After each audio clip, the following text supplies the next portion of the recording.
네, 안녕하세요. 영양학 박사 그레이스입니다. 오늘도 여러분이 가지고 계신 먹을 것에 대한 고민을 쏙쏙 다 해결해 드리기 위해서 나왔고요. 오늘 말씀드릴 정보들도 꼭 필요한 것 잘 얻어가시고 실생활에서도 적용해 보시면 좋겠습니다. 사실 우리 몸을 구성하고 있는 성분 중에 제일 중요한 게 뭐냐라고 물으면 크게 두 가지예요. 수분과 단백질. 그래서 수분과 단백질이 내 몸을 구성하는데 되게 중요한데 그 이유는 내 몸의 많은 부분이 수분이고 많은 부분 단백질이에요. 그래서 나 골다공증 걸렸어? 지금부터 칼슘 챙겨 먹어야지. 뼈를 구성하는 성분에 칼슘이 굉장히 대부분이긴 하지만 그 칼슘이 제대로 지탱하고 서 있으려면 근육이라는 게 있어야 되잖아요. 근육은 단백질이란 말이에요. 그래서 결국에는 내가 내 몸을 잘 지탱하고 설 수 있냐? 따져보면 우리가 모든 뼈 건강에 좋다라고 늘 강조해왔던 칼슘 말고도 단백질 자체가 굉장히 중요한 요소예요. 너무 다들 이제 오래오래 사시니까 꿋꿋하게 잘 서서 다니면서 살고 싶잖아요. 그리고 예전부터 어르신들께서 어디 막상 이렇게 해서 골절되면 라이프가 너무 괴롭고 힘들어지고 간병하시는 분도 굉장히 힘든 상황에 봉착하는 경우가 많다라는 얘기를 우리가 뭐 직간접적으로 많이 들어보셨을 텐데 그만큼 내 몸의 근육을 잘 보존해서 내가 딱 꿋꿋하게 서서 다닐 수 있는 그런 것들을 그냥 기본적으로 가장 중요하게 생각하시는 게 아닐까 싶어요. 단백질이 부족해서 나타나는 신호라기보다는 사실은 단백질이 부족한 예를 들면 식사를 장기적으로 하셨다라고 하면 그거는 단순히 단백질만 부족한 식사를 하신 것은 아닐 거예요. 단백질 식품이 같이 가지고 있는 게 마그네슘도 아연 같은 미량 영양소도 단백질 근본 식품이 많이 포함하고 있는 영양소인데 어떤 식사나 식품 자체가 하나의 영양소로만 구성되어 있지 않기 때문에 단백질이 부족한 상태의 식사를 오랫동안 지속하셨다 하면 다른 부가적으로 부족한 요소들이 많이 이미 있으실 거예요. 그런 상태의 분이라면 정말 기운이 없거나 면역력이 떨어지는 것을 스스로 느끼거나 하는 형태로 증상을 보이실 수도 있고 때로는 근감소증이라는 진단을 실제로 받게 되실 수도 있죠. 20대 때는 돌도 씹어 소화시킨다 하잖아요. 그런데 50대, 60대, 70대 점점 진행될수록 나 옛날에 갈비 3인분씩 먹었는데 이제 1인분도 못 먹겠네? 말씀하시거든요. 그 이유가 그냥 먹는 양 자체가 줄어드는 건데 그 줄어드는 게 단순히 양이 줄어드는 게 아니라 내 소화효소 자체의 분비량도 줄어들고 소화효소가 잘 작용할 수 있게끔 하는 여러 기전들이 슬슬 떨어지는 거죠. 어떻게 보면 굉장히 자연스러운 노화 증상의 하나이기도 해요. 그리고 똑같은 양의 단백질을 먹어도 나의 20대 시절에 실제 내가 필요한 내 몸의 근육으로도 가고 내 몸을 잘 지탱하는 데도 사용되는 단백질의 효과로 전환될 수 있는 생체 이용률이 나이가 들면서 점점 떨어지기도 하죠. 그러한 이유들로 연세가 드실수록 단백질을 먹어도 내가 필요로 하는 효과를 잘 보기 힘든 경우들도 많이 계시죠. 우리나라 분들은 뭔가 식사에 대한 제 커멘트를 드리면 정말 열심히 들으시고 실천도 하신단 말이에요. 잘못된 방법으로. 왜 잘못된 방법으로 실천하시냐? 알려드린 거를 너무 열심히 하시다 보니까 그래요. 단백질을 챙겨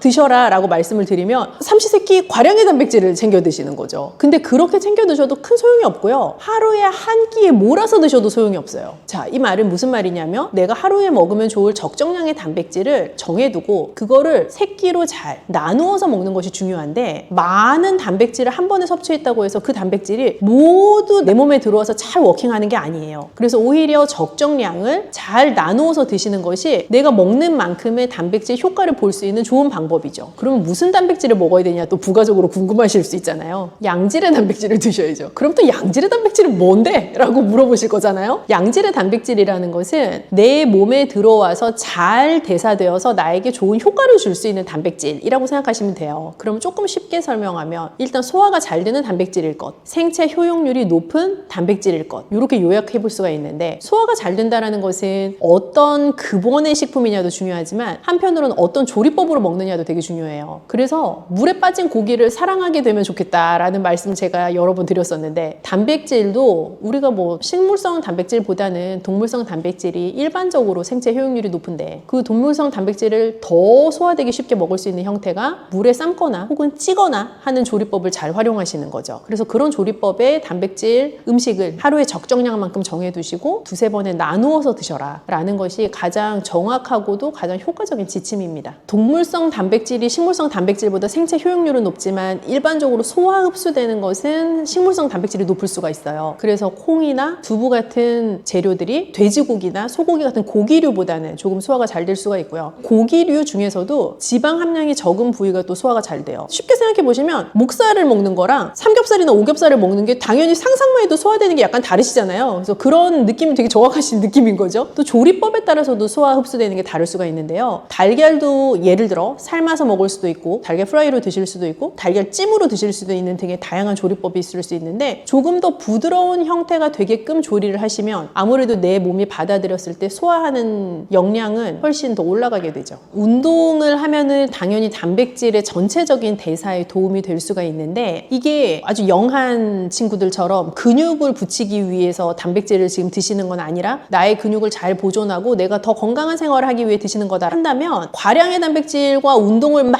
세게 병행하시는 것보다는 적당한 강도의 운동을 하시고 한 1시간쯤 후에 단백질을 드시는 거? 그 정도 좋을 것 같아요. 약간의 땀이 나는 정도. 이 정도가 가장 모두에게 기준으로 삼을 수 있는 적당한 운동입니다. 예를 들어 제가 뭐 하루에 30분씩 뛰세요? 어떤 분에게 너무 약한 강도의 운동일 수 있고 어떤 분에게 도저히 못하는 강도의 운동일 수 있어요. 그래서 내가 했을 때 약간 숨이 차는 것이 느껴지면서 전화가 왔을 때 그래 하면서 약간 받으실 수 있는 정도, 그리고 살짝 내가 땀이 난다는 거를 느낄 수 있는 정도의 강도의 운동이 추천할 만한 운동이에요. 우선 단백질을 드실 때 저는 조리법을 포함하여 곁들이는 짝꿍 음식이 되게 중요하다고 생각을 해요. 그래서 단백질을 요즘 젊은 세대에서 단백질 섭취할 때 제가 말리고 싶은 건 단백질만 드시는 거예요. 예를 들면 단백질 쉐이크, 닭가슴살 이런 류의 재료에만 집중해서 식사를 구성하시는 경우가 있는데 그렇게 하는 게 사실 나이가 들수록 그 식사법을 따라하면 신장에 굉장히 무리가 갈 수가 있고 또 젊은 친구들처럼 근육을 막 크게 만들기 위해서 단백질을 드시는 게 아니기 때문에 단백질과 함께 무엇을 먹는가에도 조금 신경을 쓰시면 좋겠어요. 예를 들어서 뭐 단백질 적당량과 함께 잡곡밥 혹은 잡곡빵 아니면 신선한 채소, 과일 그런 것들을 같이 곁들여서 드시면 그 단백질을 먹는 재미도 올라가기도 하고 또 단백질을 실제로 더 잘 대사되게 만들 수 있는 다양한 미량 영양소를 같이 섭취하시는 것이기 때문에 훨씬 더 좋아요. 단백질을 또 챙겨 드시라고 말씀을 드리니 누구나 그런가 보다라고 생각하시면은 살짝 곤란할 수 있는데 그건 지금 이 방송을 보시는 본인의 상태에 따라 좀 다를 것 같아요. 만약에 건강검진을 했는데 뭐 신장 질환 초기 증상이 보인다라는 커멘트를 들으셨거나 혹은 신장 지표, 우리가 사구체 여과율 같은 지표들을 쓰는데 그런 지표의 수치가 비정상적인 범주에 있다라는 그래프를 만약에 보신 적이 있다면 단백질을 너무 과량으로 드시는 건 조금 위험할 수 있어요. 신장이라는 기관에서는 단백질을 최종적으로 대사하고 걸러내야 되는데 단백질을 너무 많이 먹게 되면 그 단백질을 너무 많이 먹은 것만큼 내 신장에 무리가 가요. 그래서 실제로 우리가 시니어가 되어도 단백질 섭취를 잘 하는 것은 굉장히 중요하지만 내가 신장이 안 좋은 상태라는 얘기를 들으셨다면 마냥 그 단백질을 많이 챙겨 드시는 게 능사는 아니다 라고 생각을 하셔야 될 것 같아요. 사실 단백질은 우리 몸을 지탱하는 데 있어서 내 몸의 근육을 유지하고 만드는 데 굉장히 중요한 필수 영양소인데요. 단백질 섭취를 내가 잘 해보겠다라고 마음을 먹고 챙겨 드실 때 너무 과량으로 챙겨 드시지 않도록 주의하시면 오히려 좋을 것 같아요. 동물성 단백질 중에서도 기름기가 적은 부위 선택하셔서 물에다 찌거나 삶는 조리법으로 조리하시면 가장 좋다. 그리고 다양한 재료의 단백질 급원 식품을 활용하시면 좋겠다. 예를 들어 고기도 드시지만 생선도 드시고 달걀도 드시고 우유나 콩, 두부 같은 것도 다 단백질 식품에 해당하니까 잘 챙겨 드시면 좋겠습니다.